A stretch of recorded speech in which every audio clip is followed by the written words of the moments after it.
Ini komunitas bareng anak-anak ini juga salah satu ikhtiar untuk diriku sendiri dan juga bermanfaat untuk lingkungan dan orang lain, khususnya untuk anak-anak. Ketika ada pandangan masyarakat desa kok kayak kolot atau gimana, itu salah besar. Ada kegiatan pokoknya itu Tasya Haju, Mas, tanam sayuran sehat bernilai jual. Kemudian bijak berplastik itu kita mencoba mengumpulkan sampah-sampah plastik, kita daur ulang jadi kreasi gitu.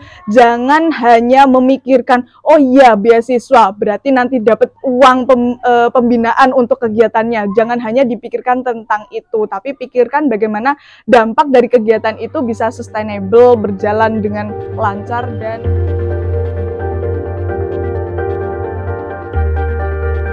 Oke, assalamualaikum warahmatullahi wabarakatuh.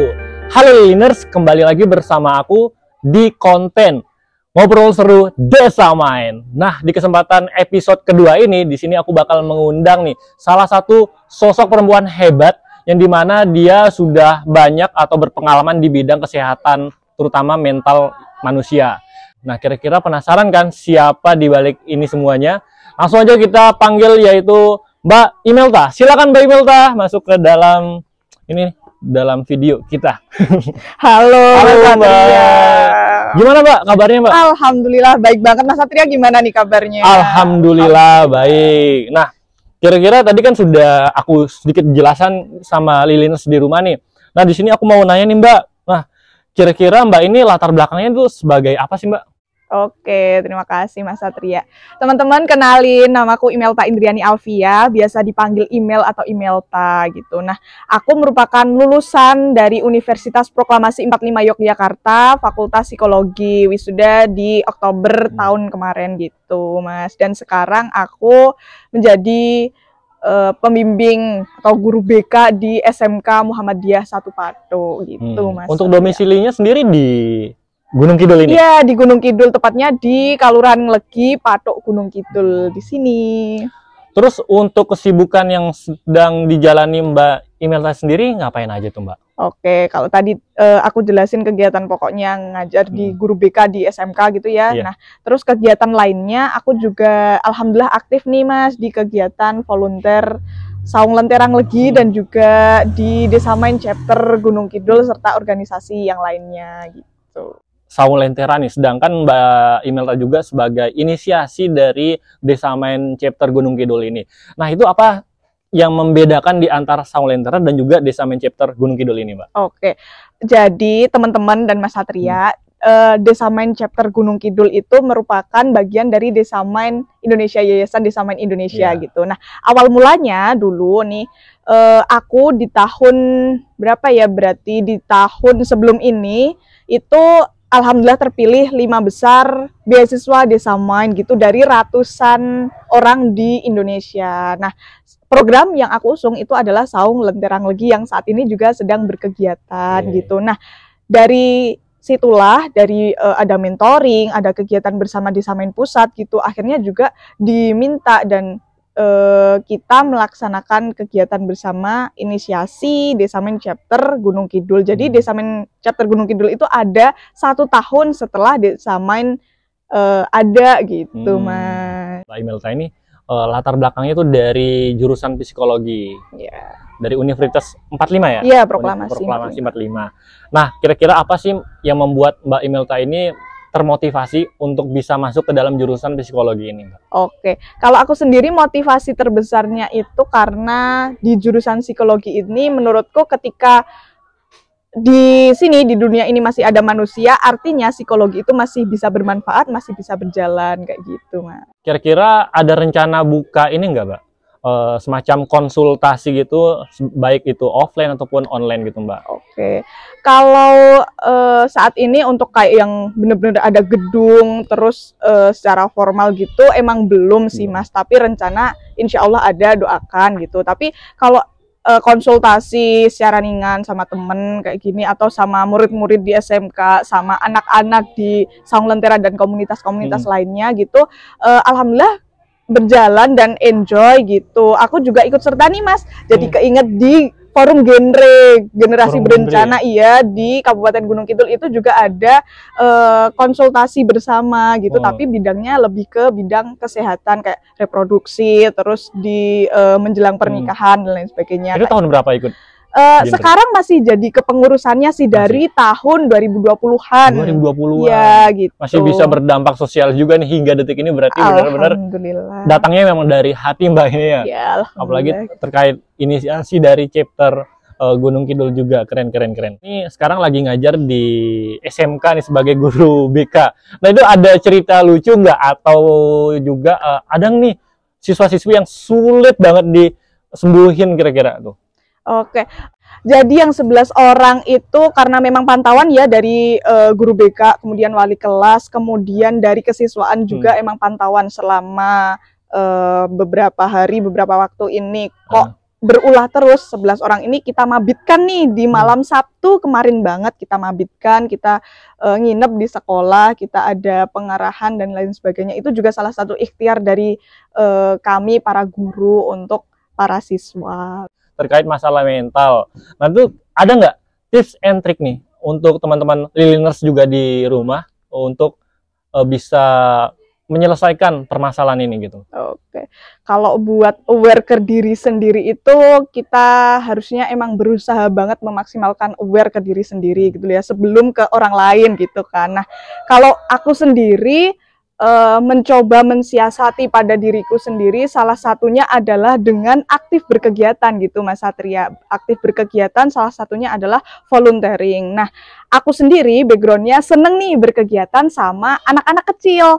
Nah, aku menginisiasi Saung Lenterang Legi ini, komunitas bareng anak-anak ini juga salah satu ikhtiar untuk diriku sendiri dan juga bermanfaat untuk lingkungan dan orang lain, khususnya untuk anak-anak. Itu salah satu hal yang aku terapin buat apa ya, buat aware ke kesehatan mentalku kayak gitu. Terus aku mencoba untuk ini Mas, mencoba untuk gimana ketika kita berada itu kita positive vibes gitu. Kita ketika kita ada di situ juga kita mencoba untuk bisa bermanfaat. Di mana aku berada berarti di situ aku harus bisa bermanfaat nih. Nah, aku mencoba menerapkan itu pada diriku sendiri. Nah, ketika kita sudah bisa bermanfaat kepada diri sendiri, kepada orang lain, kemudian positive vibes itu mengalir ke teman-teman, itu juga nanti siklusnya memutar ke kita lagi gitu.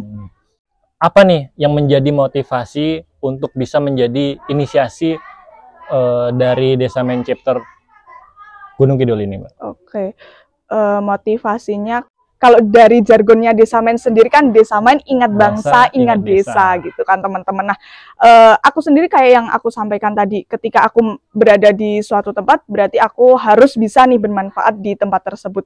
Aku sekarang posisinya tinggal berdomisili di desa gitu. Aku ingin mencoba untuk bisa bermanfaat untuk lingkungan sekitarku dan juga kebermanfaatan itu bisa sustainable gitu ketika nanti aku siapa tahu nanti keluar dari desa ini gitu, atau gimana maksudnya berpindah domisili atau gimana, kegiatan yang aku rintis ini bisa sustainable kayak gitu. Itu motivasi terbesarku buat masyarakat. Jadi ketika ada pandangan masyarakat desa kok kayak kolot atau gimana, itu salah besar. Padahal di desa itu potensi-potensi itu besar dan ada banyak banget gitu kan. Nah, gimana nih kita sebagai anak muda mencoba melihat peluang tersebut dan menggalinya untuk kegiatan yang lebih bermanfaat gitu.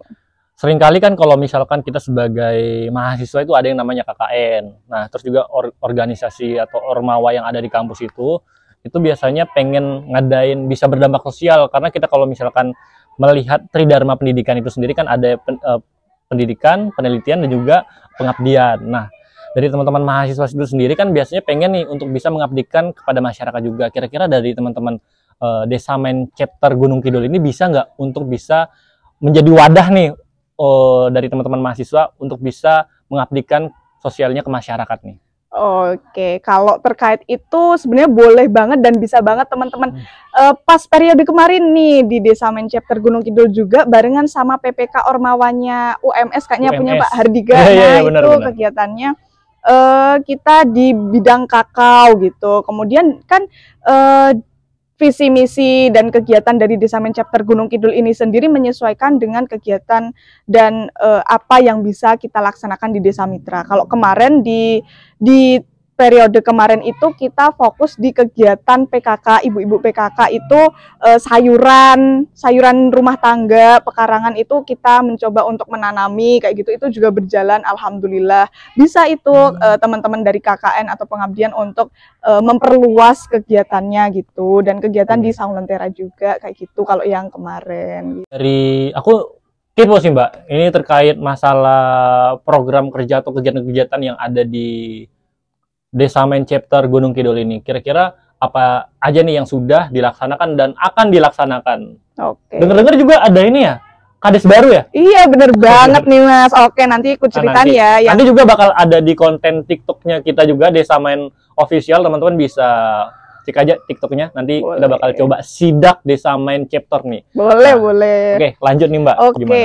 Kalau kegiatannya ya, jadi kita ini berjalan di 2 tahun mau ke 3 tahunnya Desa Main Chapter Gunung Kidul gitu. Nah, di tahun pertama itu kita fokus di bareng Karang Taruna. Jadi dulu itu Karang Tarunanya di Legi ini vakum Mas. Dan kita mencoba dari Desa Main Chapter Gunung Kidul mencoba untuk mendesak, bukan mendesak sih, tapi kayak komunikasi lebih lanjut sama lurah, kalurahan dan pemerintahan itu untuk mengaktifkan kembali gitu. Kemudian dari kegiatan itu udah aktif, Karang Tarunanya kita ajak untuk kegiatan bersama bikin ini Mas lahan fokusnya di penanaman melon. Dulu itu melon, terus cabai sama terong gitu. Alhamdulillah juga sudah bisa terjual juga, menambah kas kita gitu. Itu tahun pertama. Kemudian untuk tahun keduanya kita fokus di kegiatan bareng PKK tadi yang aku sampaikan. PKK jadi kita ada pengadaan bibit kan, ada pengadaan beberapa bibit tanaman yang bisa ditanam di pekarangan sama ibu-ibu PKK gitu. Alhamdulillah sampai saat ini udah sustainable, mereka tanamannya udah subur, bisa dimasak. Mereka dan dijual juga tuh Mbak? Iya, kemungkinan mereka itu yang kayak timun, yang kacang panjang itu ada yang bisa mereka jual juga gitu. Dan kegiatan bareng di Saung Lenterang Legi. Kalau Saung Lenterang Legi sendiri ada kegiatan pokoknya itu Tasya Haju Mas, tanam sayuran sehat bernilai jual. Kemudian bijak berplastik itu kita mencoba mengumpulkan sampah-sampah plastik, kita daur ulang jadi kreasi dan kita buat hiasan gitu. Kita juga mencoba untuk menjual ke masyarakat terdekat kayak gitu, dan juga kita ada kegiatan fun learning, itu pembelajaran yang asik gitu. Ini mungkin kegiatannya sama adik-adik ini termasuk dalam kegiatan fun learning juga, bikin hiasan celengan gitu. Nanti bisa disidak ya teman-teman gitu. Dan yang akan datang ini udah sama kades terbarunya namanya Mbak Putri gitu. Nah, nanti rencananya di tahun ketiga ini Desa Mitranya pindah karena udah 2 tahun ini di Legi gitu kan Mas, kita pindah karena berbagai hal kayak alhamdulillahnya udah sustainable nih kegiatan-kegiatan yang kita berikan, kita bersamai di Legi. Rencananya ada kegiatan pokoknya adalah produksi ubi gitu. Iya, yang di tahun nanti, yang tahun ini gitu. Nah, kalau misal udah nggak, ini kan udah diganti kadesnya tuh. Kira-kira bakal tetap akan terus seperti ini nggak, Kak? Untuk kegiatannya, untuk kegiatannya insya Allah tetap sustainable Mas, karena emang kayak di beasiswanya sendiri sudah 1 tahun yang lalu sudah diberhentikan untuk beasiswanya, tapi alhamdulillah kegiatannya masih bisa berjalan dengan aktif gitu. Kemudian untuk aku sendiri walaupun sudah tidak menjadi kades ya sekarang, tapi insya Allah tetap akan membersamai, setidaknya sebagai penasehat gitu. Ya. Terkait prestasi-prestasi yang sudah didapatkan oleh Mbak Imelda ini, itu banyak banget, terutama di bidang literasi nih Mbak. Nah, kira-kira apa nih prestasi apa yang Mbak dapatkan di dalam literasi ini, Mbak? Oke, alhamdulillah ya Mas, ketika kita berkegiatan secara ikhlas, maksudnya bukan kok aku bakalan dapat duit atau apa. Ketika kegiatan itu benar-benar kita laksanakan dari dalam hati gitu, alhamdulillah yang lainnya ngikut gitu. Dari kegiatan bareng Saung Lenterang Legi ini yang aku inisiasi, alhamdulillah di akhir tahun 2022 kemarin itu barengan nih dapat piagam penghargaan Gunung Kidul Cerdas, itu yang tapi tingkatnya provinsi dari Dispora. Dispora. Kemudian itu barengan sama penetapan sebagai duta baca itu dari Dispusip Kabupaten Gunung Kidul gitu Mas. Dan di tahun berikutnya masih berkecimpung di kegiatan Saung Lentera Legi, alhamdulillah menjadi 10 besar inisiator perempuan inisiasi dari Dinas Perempuan dan Anak DIY gitu, DP3AK BPMD gitu, alhamdulillahnya. Baca buku ini dari kapan nih Mbak? Suka baca-baca buku ini? Sebenarnya maka kalau baca itu ya mungkin standar sih sama temen-temen, nggak yang bener-bener suka banget gitu. Sebenarnya aku orangnya standar banget gitu, tapi mungkin dari apa yang sudah aku baca ini aku coba nih untuk terapkan. Nah, penerapan itu mungkin yang impact-nya lebih baik daripada kayak cuma baca tapi ilmunya cuma bisa aku serap sendiri kayak gitu. Kalau dari kapan ya suka baca? Zaman sekolah baca gitu. Dari SD berarti ya? SD suka sih baca, terus suka juga dari apa yang aku baca coba aku dongengin ke teman-teman kayak gitu sih. Sukanya dulu pas kecil udah suka gitu. Melihat kondisi yang ada saat ini, Indonesia kan sangat-sangat minim nih terkait literasi nih Mbak, sangat memprihatinkan juga nih Mbak.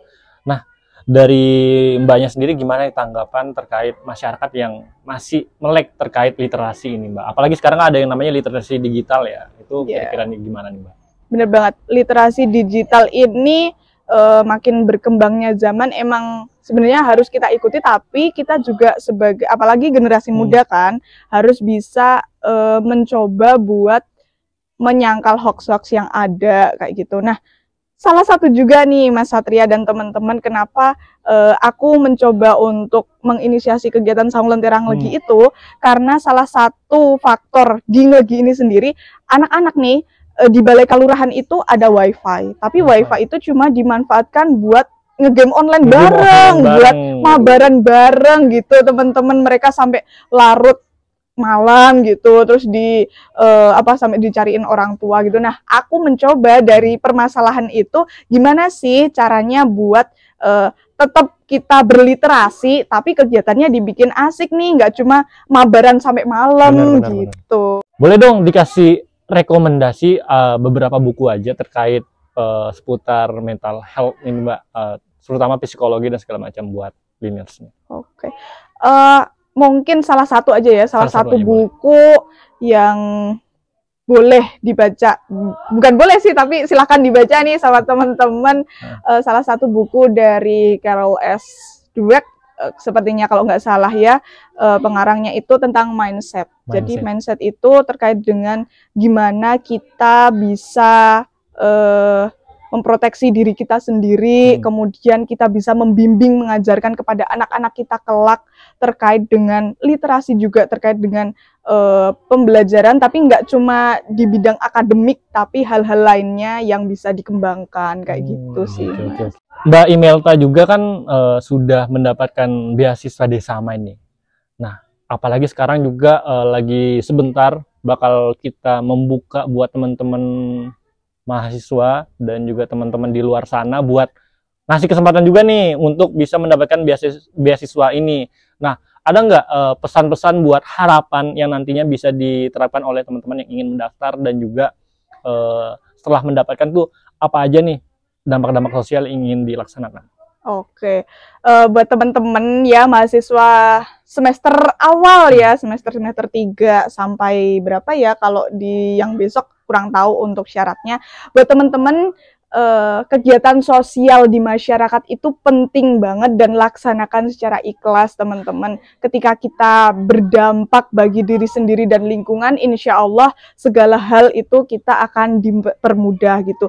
Jangan hanya memikirkan, oh iya beasiswa berarti nanti dapat uang pembinaan untuk kegiatannya. Jangan hanya dipikirkan tentang itu, tapi pikirkan bagaimana dampak dari kegiatan itu bisa sustainable, berjalan dengan lancar, dan ketika nanti kegiatan itu sudah kita beralih gitu, kita sudah tidak ada di situ, tapi kegiatannya masih bisa berjalan kayak gitu sih. Kata-kata penutup nih buat Liliners di rumah sana, boleh nih Mbak, wejangan-wejangannya apa nih?